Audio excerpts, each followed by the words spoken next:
Cette semaine, on regarde ensemble une fonctionnalité que Notion a sortie il y a quelques temps maintenant, mais qui est quand même assez récente. C'est la fonctionnalité cartes, donc les nouvelles vues cartes qui permettent d'ajouter des locations dans vos bases de données et de pouvoir les visualiser directement sur une carte. Avant de démarrer, enchantée, moi c'est Anaïs, je suis freelance en automatisation et optimisation de process et je vous aide à paramétrer vos outils de gestion comme Notion, Monday ou Make. Récemment, j'ai passé quelques temps en Indonésie, à Bali, et si vous avez déjà été là-bas, vous savez que c'est très fréquent de manger plutôt tout le temps dehors. C'est beaucoup plus rentable que de se faire à manger soi-même, puisque les choses sont assez chères là-bas. Donc, on mange souvent dans des restaurants et honnêtement, les prix sont plutôt variables. Mais il y a des restaurants qui font des opérations spéciales sur certains jours, par exemple. Donc, si on organise bien sa semaine en mangeant tel ou tel jour à tel ou tel endroit, on peut s'y retrouver et manger pour un petit peu moins cher. Du coup, j'ai fait une base de données qui récapitule tous les deals, que j'ai pu trouver dans mon quartier. Vous allez voir, il y en a pas énormément, mais ça va nous servir à illustrer la vidéo d'aujourd'hui. Bienvenue dans cette base de données qui récapitule les deals que j'ai pu avoir, enfin que j'ai pu voir sur Pererenan à Canggu. Hem, donc déjà, la première chose que je vais vous montrer, c'est comment avoir cette fameuse vue, carte.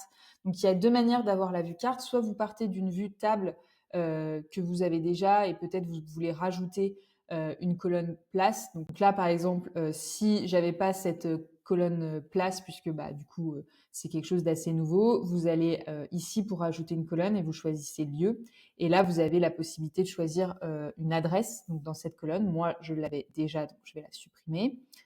Et donc, soit vous pouvez partir d'une base que vous avez déjà et vous rajouter une colonne place, soit vous pouvez partir directement d'une vue carte. Donc, pour faire ça, vous faites slash, vous faites vue carte, comme ceci. Et là, vous pouvez par exemple avoir une nouvelle base de données, voilà, comme ceci, qu'on va appeler base test.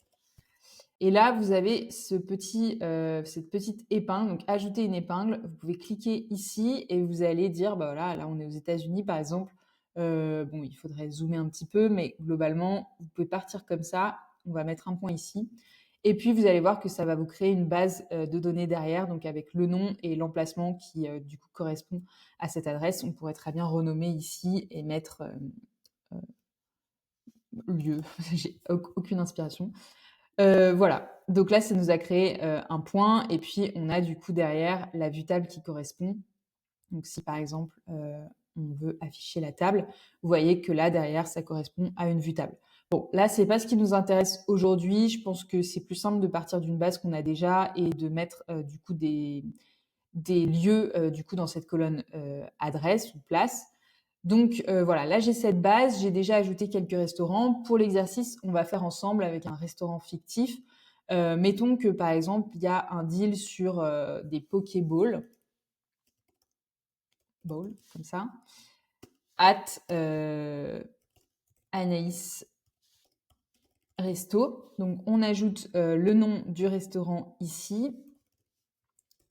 Là, moi, mes deals, du coup, c'est sur certaines périodes de temps. Donc, typiquement, bah, par exemple, on va dire que ce deal-là, il est valable que le mercredi soir. On pourrait très bien rajouter des heures, etc. Mais voilà, ne complexifions pas trop pour ce genre de choses. Ensuite, le deal, du coup, c'est 70K le Pokéball. Voilà. Et puis là, j'ai mis des tags. Honnêtement, j'ai pas vraiment d'inspiration, sachant que tous mes trucs sont végétariens. Mais vous pourriez très bien avoir différents types de tags. Voilà, peut-être healthy option ou ce genre de choses. En tout cas, ce qui nous intéresse le plus ici, c'est qu'on va venir rajouter une adresse. Donc, par exemple, là, je vais mettre le Cactus Café. Vous allez voir, vous allez taper, ça va vous proposer des choix. Euh, donc ici, le Cactus Café. Et voilà, et en tout cas, ça m'a ajouté, et là, vous avez même, si vous survolez la petite vue carte, ça peut être utile. Donc voilà, donc vous avez votre place, et maintenant, on va pouvoir en faire une vue table. Donc ça, c'est la deuxième option, et là, vous allez faire, une vue carte. Vous allez cliquer sur carte, et là, vous voyez qu'il y a tous mes restaurants qui ont été indiqués, du coup, sur cette carte. Quand vous survolez, vous avez un petit peu le détail, enfin en tout cas le nom du restaurant, donc ça peut être pas mal. Et donc ensuite, bien sûr, bah, on peut faire la même chose que sur, toutes les vues, c'est-à-dire qu'on peut filtrer. Donc par exemple, je pourrais filtrer pour voir, que les offres qui sont disponibles le lundi, par exemple. Et puis il y a autre chose qui est assez intéressant, c'est les couleurs conditionnelles. Donc typiquement, là, on pourra avoir envie d'afficher les différents restaurants, soit peut-être par type de restaurant, si on avait par exemple des offres plutôt type bar, plutôt type restaurant, plutôt brunch par exemple, on pourrait avoir envie d'afficher des couleurs différentes pour ces différents types de restaurants. Donc par exemple, on pourrait faire ça. On va pouvoir faire un truc du style brunch. Bon là, c'est vraiment n'importe quoi, mais restaurant, brunch, mince, restaurant et puis bar par exemple. Euh,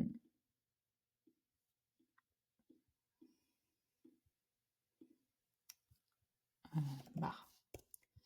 Voilà, et puis on va choisir des couleurs un petit peu différentes. Donc par exemple, le brunch en jaune, le restaurant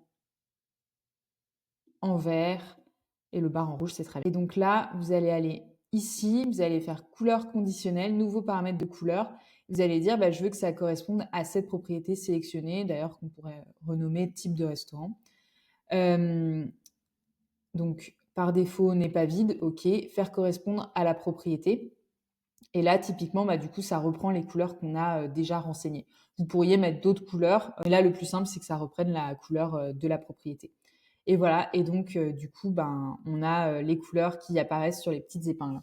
Donc voilà, c'est une nouvelle fonctionnalité. Je ne sais pas si ça trouve énormément d'écho sur vos business à vous.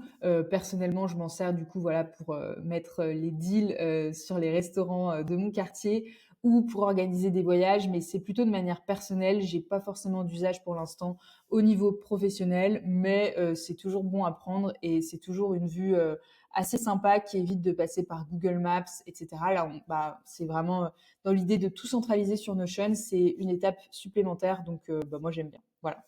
Et voilà, c'est la fin de cette vidéo. J'espère qu'elle vous a aidé à y voir plus clair sur comment utiliser cette fameuse vue carte, nouvelle fonctionnalité de Notion.